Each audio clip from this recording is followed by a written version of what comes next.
Saudara-saudara sekalian, selamat sore. Pada kesempatan hari ini, kami akan kembali membagikan informasi terkait penanganan pandemi COVID-19 yang kita laksanakan sampai dengan hari ini, tanggal 28 Mei 2020, dengan cut-off data di pukul 12.00 WIB.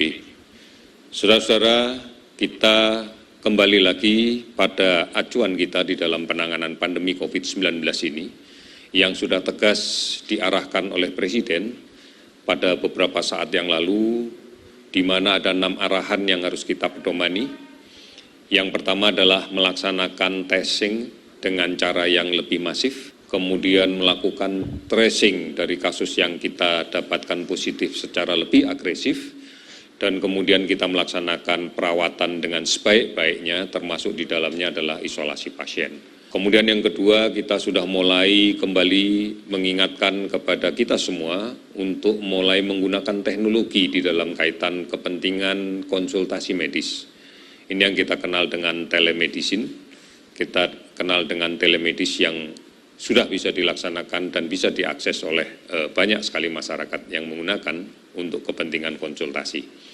Ini semata-mata adalah untuk mengurangi kunjungan ke rumah sakit dalam rangka konsultasi, yang pada saat-saat sekarang ini masih cukup berisiko apabila dilakukan. Kemudian yang berikutnya adalah kita harus selalu menjaga informasi yang kita berikan kepada seluruh masyarakat kredibel, transparan, dan mudah diakses oleh siapapun. Kemudian yang keempat, karena terkait dengan kita harus sepakat untuk berdisiplin, kita harus sepakat untuk secara bersama-sama mengikuti instruksi pemerintah, arahan pemerintah dalam rangka menangani pandemi COVID-19 ini, maka penegakan hukum adalah menjadi salah satu cara yang harus kita lakukan. Kemudian yang berikutnya, di dalam kondisi seperti sekarang ini, kita harus tetap menjamin bahwa kebutuhan logistik, jaring logistik tetap tersedia dan kemudian terdistribusi dengan lancar, baik dari pusat sampai ke daerah maupun dari gudang-gudang distribusi sampai kepada end user, yaitu masyarakat. Kemudian dalam situasi yang sulit ini, pemerintah menyadari betul bahwa dampak ekonomi akan terkena kepada seluruh lapisan masyarakat. Oleh karena itu diperlukan stimulus ekonomi yang tepat dan cepat pada kelompok-kelompok yang sangat terdampak dari kebijakan-kebijakan terkait dengan pembatasan sosial skala besar, maupun yang terkait dengan hal-hal yang lain yang diikuti oleh COVID-19. Saudara-saudara, kita harus kembali lagi pada satu prinsip, bahwa kita menyadari penyakit ini masih belum bisa dimunculkan kekebalannya secara buatan melalui vaksin, karena perkembangan pembuatan vaksin sampai dengan saat ini oleh seluruh dunia, oleh para ahli di seluruh dunia, terus berjalan.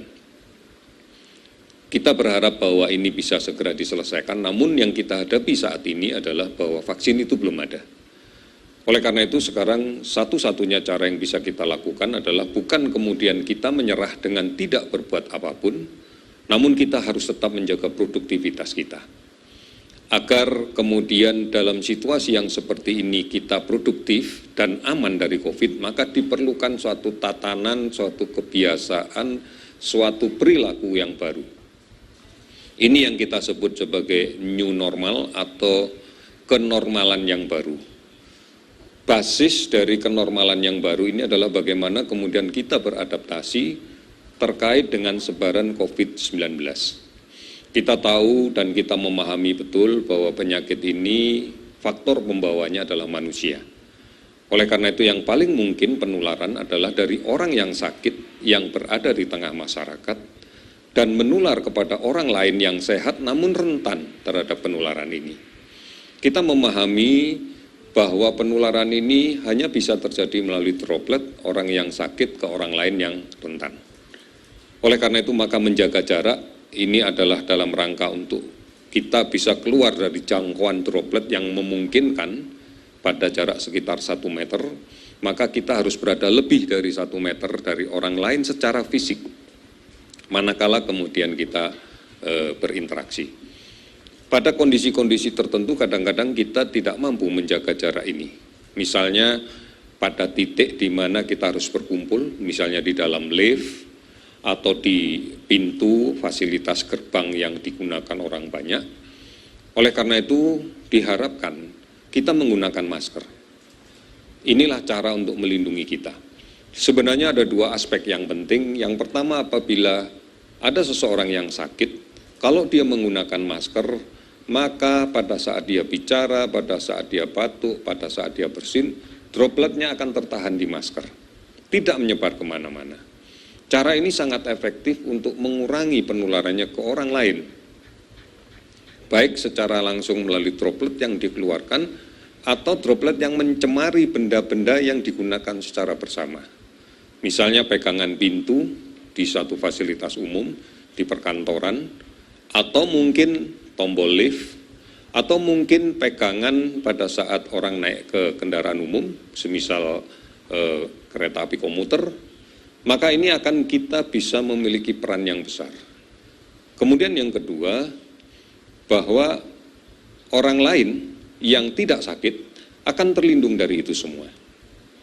Meskipun perlindungan masker tidak menentukan 100%, karena bisa saja secara tidak sadar, benda-benda yang tadi tercemar oleh droplet orang yang sakit, tidak sadar, kita tidak sadari, kita pegang. Kemudian dengan tangan yang sudah tercemar ini, kemudian kita pegang mulut, pegang hidung, mata, dan sebagainya, menyentuh wajah, maka ini juga menjadi sumber transmisinya. Ini menjadi cara transmisinya. Oleh karena itu yang kedua adalah membiasakan untuk mencuci tangan. Mencuci tangan dengan menggunakan sabun. Ini yang paling efektif. Karena kita pahami virus ini dindingnya tersusun dari molekul lemak, senyawa kimia lemak, yang sangat mudah hancur manakala terkena deterjen yang ada di sabun. Oleh karena itu mencuci tangan dengan sabun adalah cara yang terbaik. Dari situasi seperti ini kita bisa menjaga jarak, menggunakan masker, dan kemudian rajin mencuci tangan, maka kita memiliki kendali untuk berusaha menghindar dari kerumunan orang yang cukup banyak. Kalaupun memang memiliki titik kepentingan yang sama, kita bisa menerapkan dengan cara bergantian. Kalau misalnya kita harus berada dalam sebuah antrian untuk suatu kepentingan yang sama dengan banyak orang, maka kita bisa menjaga jarak orang per orang di dalam antrian itu. Ini semata-mata adalah upaya untuk mengurangi risiko tertular. Inilah yang kita sebut dengan kenormalan yang baru. Sudah barang tentu kalau kemudian diimplementasikan di tempat pekerjaan, ya tentunya kita harus tetap mengikuti prosedur seperti itu. Harus ada fasilitas yang mudah diakses untuk mencuci tangan dengan menggunakan sabun. Kemudian mengatur tempat duduk atau formasi susunan kerja yang kemudian memungkinkan adanya physical distancing. Kemudian melakukan kegiatan-kegiatan yang tidak harus disertai dengan berkerumun. Ini adalah upaya-upaya kita untuk menghindari ini. Inilah yang kita sebut sebagai normal yang baru. Saudara-saudara, tentunya kita nanti akan bisa mempertimbangkan. Di dalam situasi yang seperti ini, tentunya kita akan selalu memperhitungkan apa keuntungannya keluar rumah. Kalau memang tidak banyak manfaat yang kita dapatkan, justru lebih banyak ancaman yang mungkin kita dapatkan pada saat kita keluar rumah, maka sebaiknya di rumah saja, tidak kemana-mana. Dan yang lebih penting, pada saat kita melakukan aktivitas di luar rumah, begitu sudah selesai dan kembali ke rumah, cuci tangan, mandi, jika memang diperlukan, ganti baju dan gunakan baju yang baru. Ini upaya yang bisa kita lakukan. Kebiasaan-kebiasaan inilah yang harus kita tanamkan di seluruh anggota keluarga. Inilah yang kita sebut dengan kenormalan yang baru atau new normal. Saudara-saudara, ini cara yang paling tepat. Dan seluruh dunia melakukan cara-cara seperti ini. Oleh karena itu produktivitas kita bukan berarti kita hentikan, karena kita tidak tahu sampai kapan vaksin ini akan ditemukan. Tetapi kita beradaptasi dan berdampingan dengan situasi yang masih sangat memungkinkan untuk terjadinya infeksi penularan COVID-19 ini. Oleh karena itu, sudah barang tentu siapapun yang kemudian mengelola tempat-tempat umum, mengelola tempat-tempat kerja, mengelola sekolah, mengelola tempat ibadah, harus memperhatikan semua aspek ini.